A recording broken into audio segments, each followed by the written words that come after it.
শুভ সন্ধ্যা।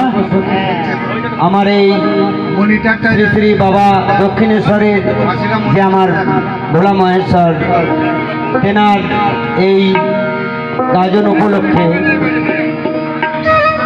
যে বাউল আয়োজন করা হয়েছে, আমার বাবার ভক্তরা আমাদেরকে আহ্বান করেছে। যিনি মানে যেনারা আমাদের ফার্স্ট হচ্ছে আমার এক মা, তিনি মেদিনীপুরে থাকেন।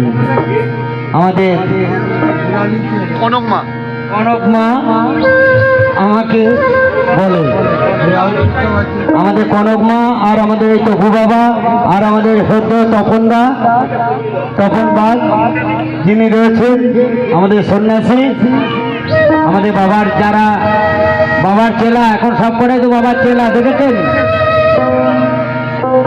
এদেরকে কেউ আটকেছে? আচ্ছা, আমি দাঁড়াই, তারপরে আমি দেখছি। এরা সব কটাই বাবার চেলা। তা একটি ছোট করে একটু গুরুবন্দনা আশুবন্দনা করে নিই, তারপরে বাংলার বাউল যেরকম সেই বাউল আমি শুরু করবো। ঠিক আছে, চলুন। হর হর মহাদেব।